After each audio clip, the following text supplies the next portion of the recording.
Abba, this is the first part. Wow. That is, I just get, wow.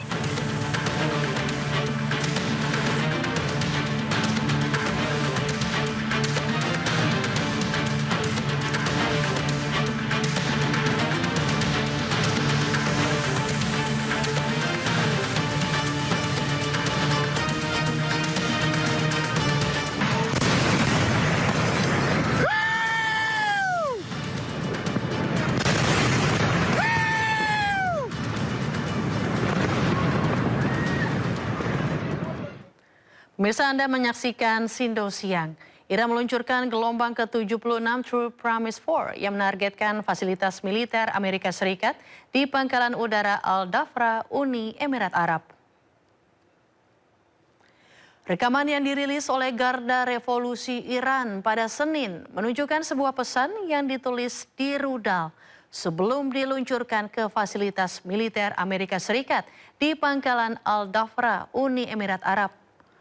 Serangan-serangan Iran juga ditujukan untuk menargetkan fasilitas militer Israel di Tel Aviv, Ashkelon, Haifa, dan Gush dengan menggunakan rudal berat berpemandu jenis Khaybar, Shekan, dan Qiyam.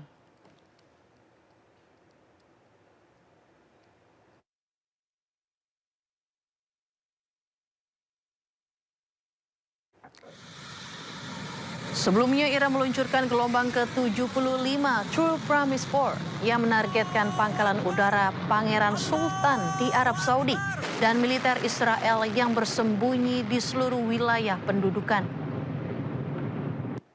Korps Garda Revolusi Islam Iran mengumumkan serangan tersebut dilakukan berdasarkan intelijen operasional untuk menekan pasukan Israel secara terus-menerus. Sementara pangkalan udara Pangeran Sultan di Al-Kharj, Arab Saudi sebagai salah satu pusat utama pengerahan pasukan Amerika Serikat menjadi sasaran rudal balistik Iran. Operasi tersebut dilakukan sebagai penghormatan kepada juru bicara Korps Garda Revolusi Islam Iran, Ali Muhammad Naini, dan Menteri Intelijen Ismail Khatib.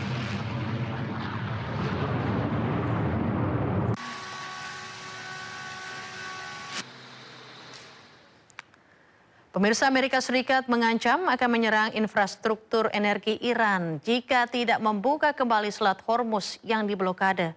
Iran balas ancaman tersebut dengan menyebut akan menutup total Selat Hormuz dan menyerang infrastruktur desalinasi air di kawasan Teluk.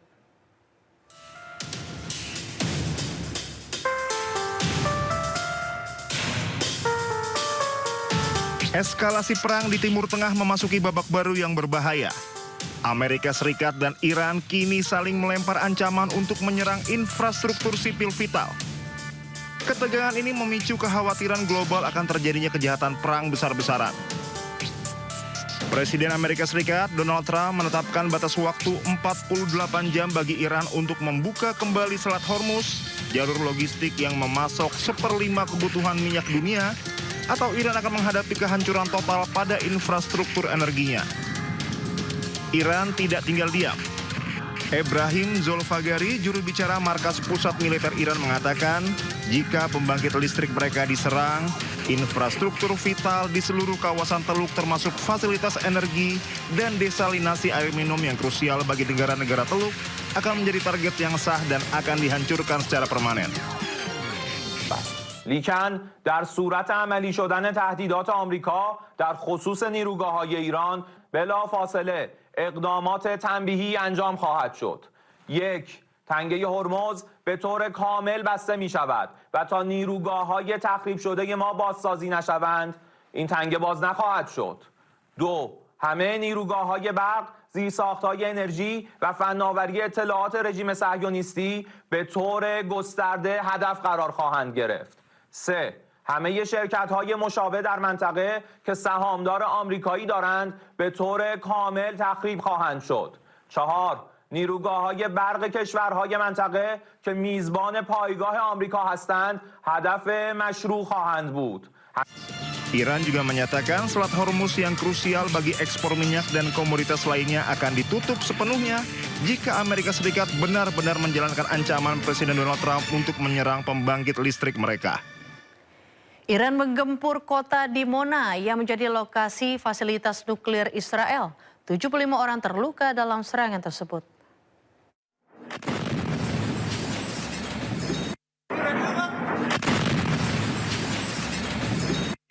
Rudal Iran dilaporkan menghantam sejumlah bangunan di Dimona, Israel Selatan. Selain rumah warga, serangan ini menghantam sejumlah fasilitas nuklir Israel. Sebuah bangunan tempat tinggal di Dimona, Israel Selatan, sedikitnya 70 orang terluka dalam serangan ini. Sejumlah bangunan mengalami kerusakan parah, begitu pula dengan kendaraan yang terparkir di sekitar lokasi terdampak. Tim darurat segera merespon untuk membantu warga dan mengamankan area tersebut. Televisi pemerintah Iran melaporkan bahwa pasukan rudal Iran menargetkan Dimona sebagai tanggapan atas serangan musuh terhadap fasilitas nuklir Natanz.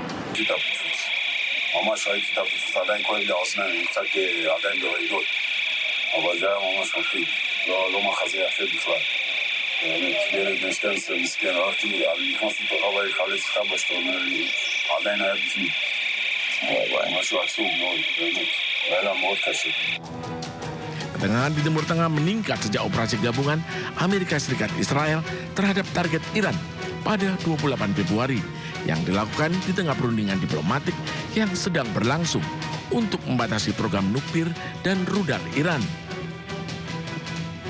Teheran menanggapi dengan serangan terhadap posisi militer Israel dan Amerika Serikat dengan ledakan dilaporkan terjadi di berbagai negara teluk. Dampak serangan misil Iran menghancurkan bangunan di pinggiran kota Haifa, kawasan pemukim Israel. Puing-puing bangunan berserakan, sementara sejumlah orang terluka. Petugas dikerahkan untuk ke lokasi di kawasan Nesher, pinggiran kota Haifa. Bangunan 2 lantai ini hancur berantakan, tidak lagi bisa ditinggali. Militer Israel telah mengidentifikasi rudal ditembakkan dari Iran ke arah Israel Utara. Meski hancur, namun petugas memastikan tidak ada korban luka akibat serangan tersebut.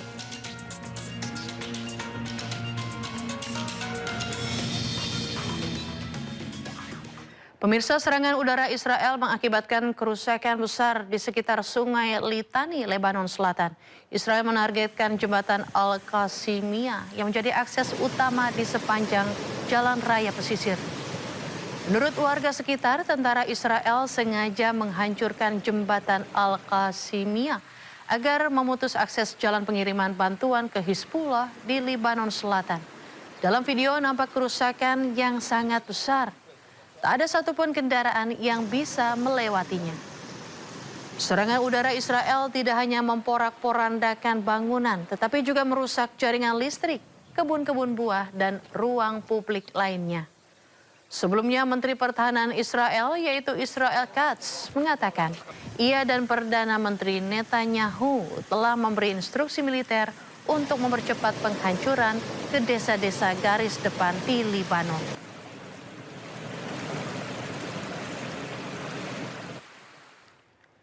Ya pemirsa, Korps Garda Revolusi Islam Iran merilis rekaman pangkalan bawah tanah yang berisi ratusan rudal.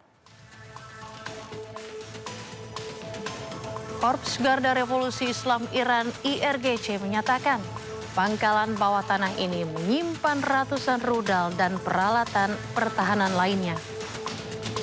IRGC pangkalan militer bawah tanah ini menyimpan rudal Sayad 3 dan sistem pertahanan udara D-9D.